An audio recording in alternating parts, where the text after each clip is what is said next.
If you ever struggle getting somewhere on time or keeping up with the pace of the day, it might just be that you haven't learned the tips and tricks that work for your brain when it comes to time management.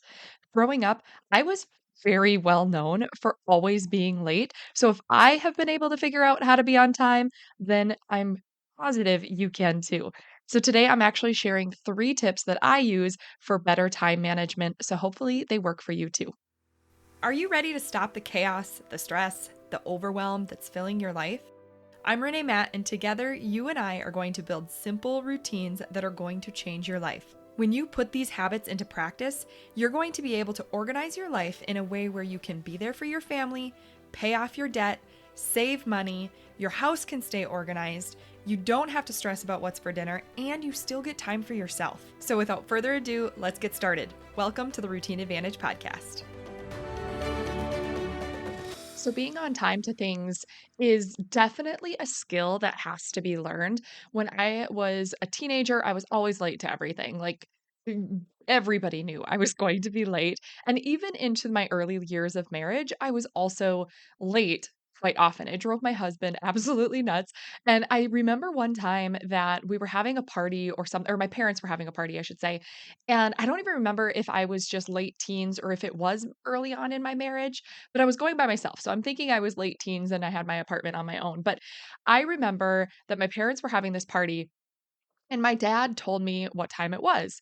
And so I made sure, like, I was really trying hard to be on time for this because I got picked on so much for always being late for everything. So I finally was proud of myself. I got there on time and I got there and nobody was there. And I asked my dad, I'm like, why is nobody here yet? And he's like, well, I thought you were going to be late. So I told you it was an hour earlier.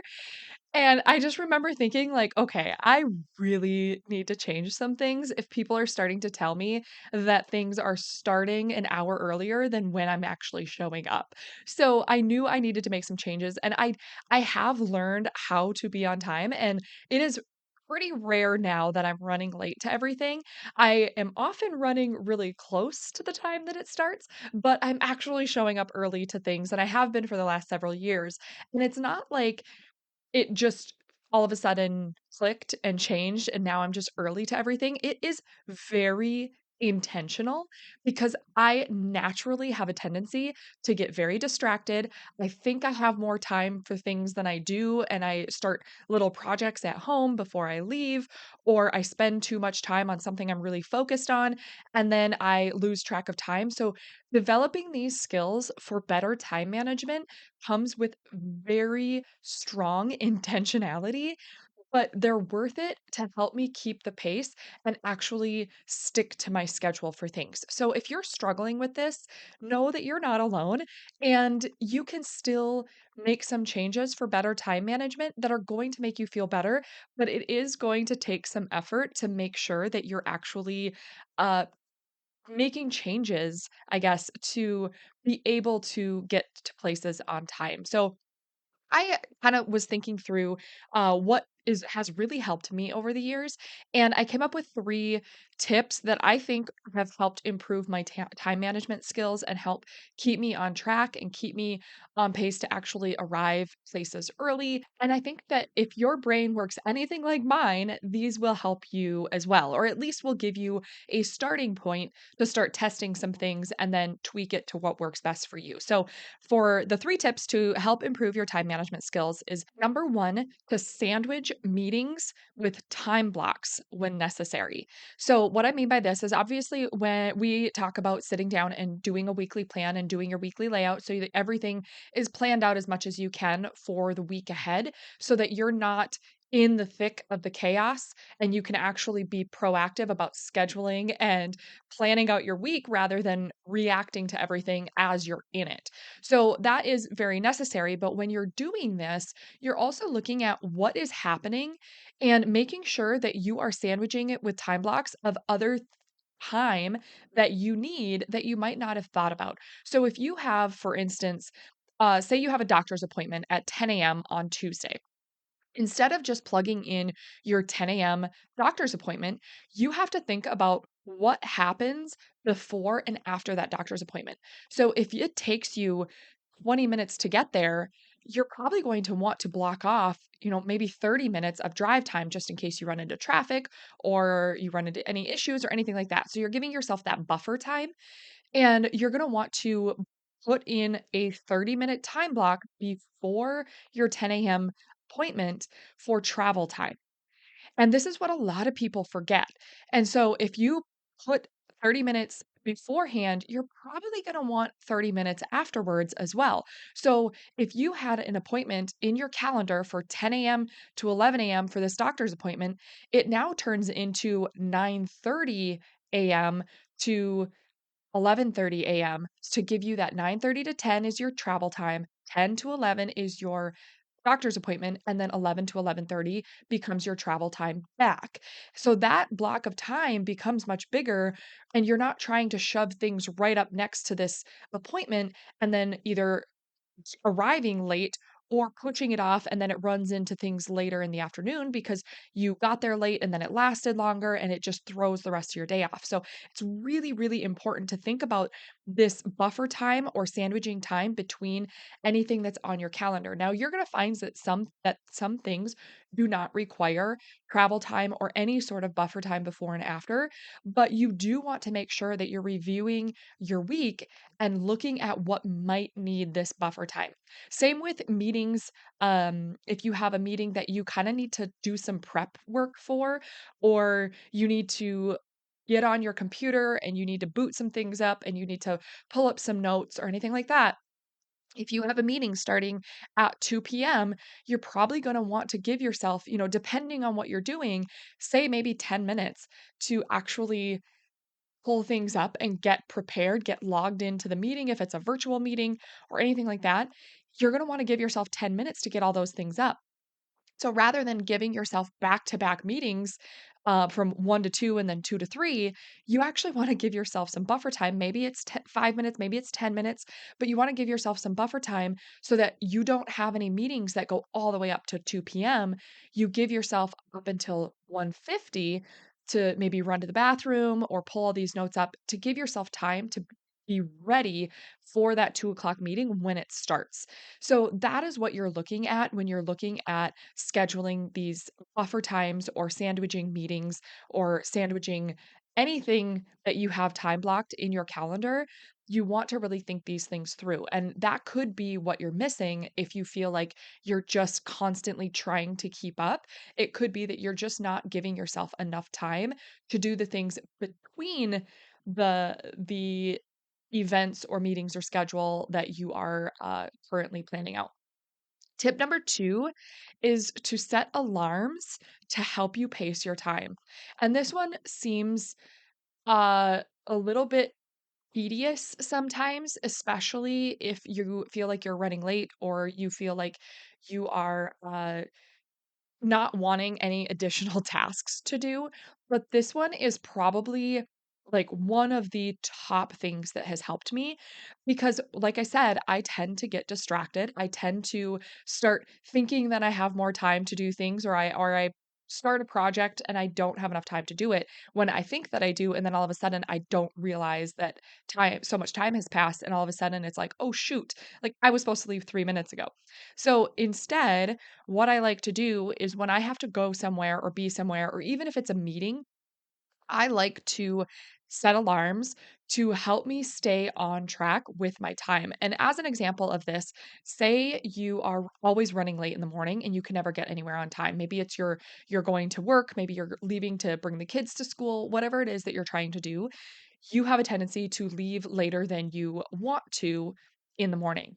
So if you're getting ready, say, and you have to leave at 7 a.m., I would actually start the timer to be going off about 30 minutes early to go off every 7 minutes. Because my preference is that I have a timer go off about every 7 minutes and I have it go off 3 times. And that helps keep it consistent for me so that I know when that first timer goes off, I have about 21 minutes left to finish what I need to do, and having it go off every 7 minutes helps me to stay really focused on what I'm doing, whether I'm putting makeup on, I'm cleaning something up, I'm gathering supplies, whatever I need to be doing. So if I have to leave the house at 7 AM, I'm going to start the alarms at 6:30 AM to go off every 7 minutes. So that means and I need them to go off 3 times. So that means I'll have an alarm go off at 6:30, 6:37, 6:44, and then the last one will go off at 6:51, and I know when that one goes off, it is the final timer and I need to get my shoes on and get in the car. That gives me 9 minutes to get all of that stuff done, get in the car and leave. And that means that I will actually leave by 7 AM.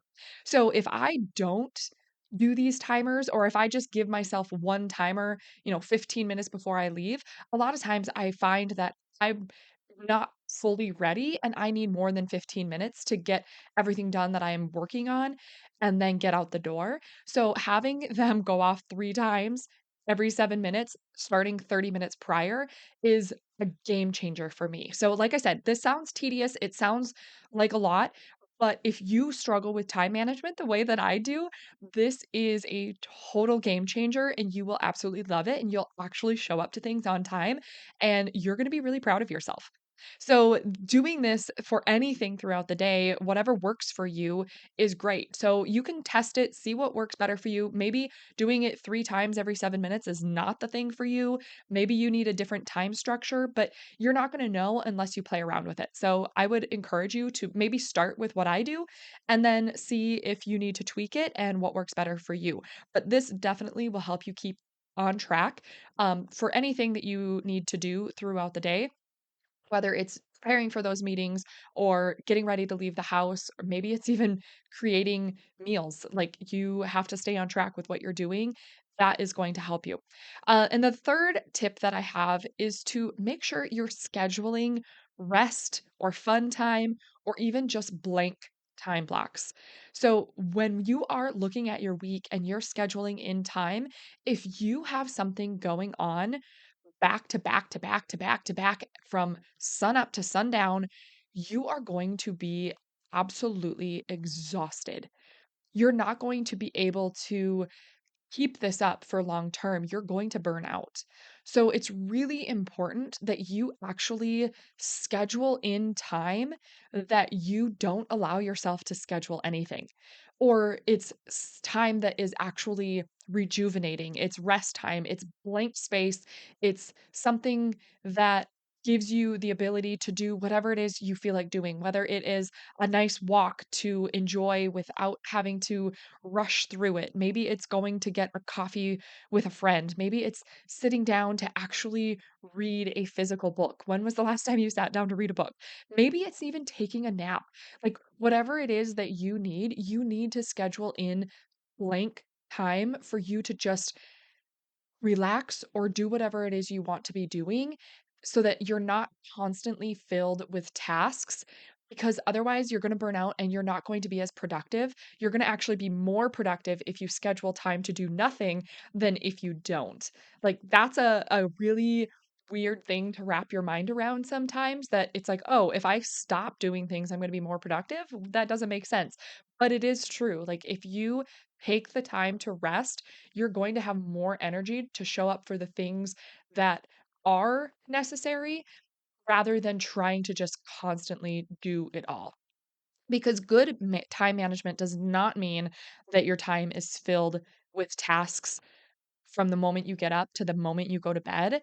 You need to build space for rest so that you can enjoy life even when it's busy. We want to find that balance. And when you're looking at doing stuff like this, that's why I love routines because routines help you condense the things that you need to do in a shorter amount of time, and it allows you to get a lot of things done in a short amount of time and you become really efficient at it. That's why I have built the 5 foundational routines because I think it applies to everybody and you can get these things done in a very short time frame to help give you more time back in your day, and you can do this with any routine in your life. So if you're looking at building the 5 foundational routines, you are maybe new here, you don't know where to start, even if you've been here a while and you don't have those 5 foundational routines set up, then this might be a good time to go and check out my workbook. It is super cheap. I have it where it's a digital download, or you can order it on Amazon, and then you don't have to worry about printing it and you get the physical workbook. I don't know how much longer the blueprint is going to be available, because once I have the course come out, that will pretty much take care of what I'm trying to give you. It's going to be more comprehensive in the building of the routines. So or as of right now, the blueprint is still available. So if you want to check it out, it is at reneemat.com/blueprint. And it basically helps walk you through building the basic routine for the 5 foundational routines of your morning routine, your meal planning routine, your daily 7 home routine, your movement routine, and your budget routine, or building your base budget so that you can have a budget routine. And that is a great place to get started if you're trying to build routines to condense the time so that you don't feel like everything is just dragged out throughout your whole week. So, a quick recap of those 3 tips to improve your time management skills is: number one, make sure you're sandwiching your meetings with time blocks when necessary, especially for travel time or prep time that you need, and then the time that it takes to get back home as well for your travel time. Number two, set alarms to help you keep pace with your time. So, this might mean that if you have to leave somewhere, schedule time 30 minutes early.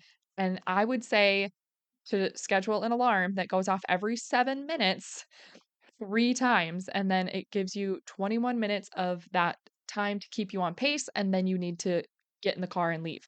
And then number 3 is to schedule rest or blank time or even fun time, and make sure you're scheduling these time blocks throughout your week so that you can rest, you can recoup, you can have fun, you can go take a walk, you can read a book, you can take a nap, whatever it is you need to do, because good time management does not mean that you are filling all of your time with tasks. You need to build in that rest so that you can enjoy life even when it's busy. Did you love that episode or learn something useful? If so, would you do me a huge favor? My goal is to grow this podcast and help as many women as I can break free from the overwhelm so they can truly enjoy their life. The best way for me to do this is for you to leave a 5-star written review on your podcast app and to share this episode with a friend or in your Instagram stories. I appreciate you being here. I hope you have a wonderful day, and I will see you on the next episode. Take care.